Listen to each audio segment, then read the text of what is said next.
So Tristan, you've been here for about 10 days now. How have you settled in at Maidstone? Yeah, it's been an interesting first period of time. Obviously, I've been here a few times. It's a fantastic club. Everybody I know and spoke really well of the club, and the first impressions have been that it's just a really well-run professional club. Obviously, the league table doesn't lie at the minute, so things have to be done and changes have to be made to arrest that. But from the outset, it's clear that the club's got massive potential, and it's exciting for us to try and turn it round and try and fulfil that potential. Could you just tell us a little bit about your coaching background prior to joining us? Yeah, I'm 36 now, but I feel like I've been doing it a lifetime. So I started at Wycombe, was lucky enough then to go to Reading. I spent 8 years at Reading. When we were in the Championship, went up to the Premier League, so it was a fantastic experience, some great players there. The academy did very well, worked with some very good people. Brendan, Steve Coppell, learnt from some really good people from watching from an academy standpoint and seeing how they did in the first team. Then set up my own academies and ran them for 5 or 6 years. So I've done it for a while now. The non-league pathway started when I joined Hayes. Ended up doing 6 years there, caretaker a few times. Had a centre part when I started there, but the stress of caretaker management, is difficult. But I'm used to relegation battles, unfortunately, and I've got a fairly decent record in them. Then went to Welling with Mark Goldberg, who I've still got a really good relationship with now. Had a really enjoyable time at Welling. Joined them, they were third from bottom of the Conference South. Then Jamie, obviously the Stones fans will know really well, came in. Again, good relationship with him. We finished 10th last year. Then had the opportunity to move to Billericay with Harry, which was on the cards pretty much for most of last year that I would go there. And then sort of really roller coaster 2 months there. Really enjoyed it, fabulous group of players, but then the opportunity to come to a club like this appeared, and can't turn that down when it comes. So delighted with it, but we've got a big challenge ahead and something that we've really got to get our teeth into. So you're here with Harry and Craig. Can you just explain to us sort of the dynamic between you three? Who concentrates on what sort of things like that? Yeah, I mean, me and Harry have a very good relationship. Obviously, we were sort of joint managers at Welling just before he left to go to Billericay, so it's not a new thing for us. I'm not really at my age with 3 young kids.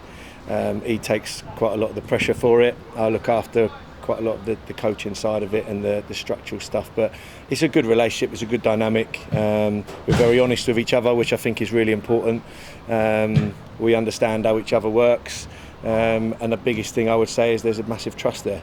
He's a fantastic guy to work for, very ruthless, very driven. His ambition is fantastic, and to him pressure is a privilege, so he loves the pressure, and I'm quite happy for him to take most of that and just back him up and support him as best I can. Craig is the boring one, but I think the players have worked out already.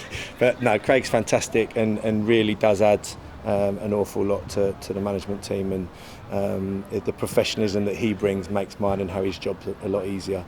And hopefully, once he's really got his teeth into it, you'll see a difference in the fitness and the dynamism of the players. He's a great character. And he's worked at the very highest level, so fantastic addition to the club. So obviously, as supporters, we see what happens on a Saturday or a Tuesday night. Yeah. How much work goes in behind the scenes day to day? I would say at the moment more than you'd like, because there's a lot of work to be done. The first thing we've got to do is we gave everybody the sort of blank canvas at the weekend. We've had to do a little bit of, for want of a better phrase, surgery on the squad. And the supporters will see that on Saturday. There's the first batch of changes. We've had some difficult meetings with players today, and had to be brutally honest with a few of them, that the club needs to move in a slightly different direction. So a lot of the work at the minute is phone calls, recruitment, getting feedback on players. Yesterday you're speaking to people in Ireland about people who've been on loan in Ireland, and you're getting reports from all over the country from people. So the contacts book's been exhausted, if you like, for this week, and hopefully the changes that we've made for tomorrow will give us a little lift, but we completely understand this is going to be a long-term thing and not a short-term fix. And on the training field, how has training been? Do you feel like the players have reacted well to the new sessions? They've been brilliant. I wouldn't say that we've been surprised, but their aptitude and their attitude to want to improve has been refreshing. There's some very, very good players here. It is a young group, and obviously I think you'll see that we've tried to sort of bring a little bit of experience into it. But yeah, I can't fault the players. They've been excellent. Obviously really disappointed with what happened on Saturday, but that's the free hit over, if you like, and now they've got to deliver and start getting points on the board. And on to the Braintree game, what sort of game were we expecting there? Having been in a few sort of bottom of the table encounters before, probably quite scrappy. There'll be a few nervous people, I would imagine.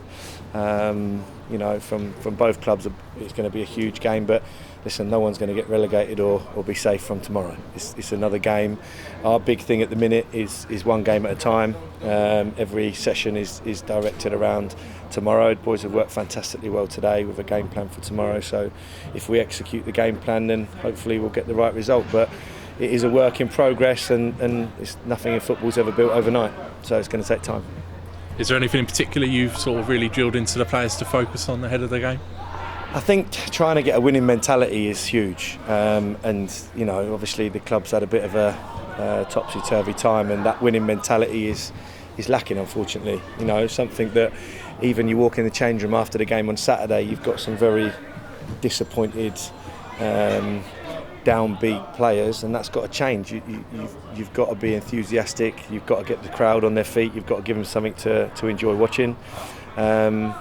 It's got to be fun to come here and watch the team play, and the boys have got to enjoy playing, and we all know that winning games makes football enjoyable. So getting that winning mentality, getting supporters, players and staff with a smile on their faces is a priority, but winning games does that much more than any training session you can ever do. So yeah, winning mentality is massive, and just trying to, you know, you'll see, I would imagine over the next couple of weeks the team will go in a very different direction to what it has done before. Is that going to be the right direction? We hope so, but there's no guarantees in football, so all we can do is work our hardest and make sure the players buy into it, and hopefully we turn a corner. And how are we looking in terms of our injuries and suspensions tomorrow? Well, Blair's back, Jamal's back. Obviously Blair being as we would say, a difference maker is going to be huge for us. Pax is fine after the injury last week. But there'll be a few changes tomorrow. I'm not going to say too much on here. I don't know what's public and what's not yet, but yeah, there'll be quite a few changes to the starting 11 tomorrow, which is exciting. And I think, you know, we've said to the lads today, from our point of view, the season starts tomorrow, and we need the players and the supporters to feel the same. But that's our mantra, that the season starts tomorrow.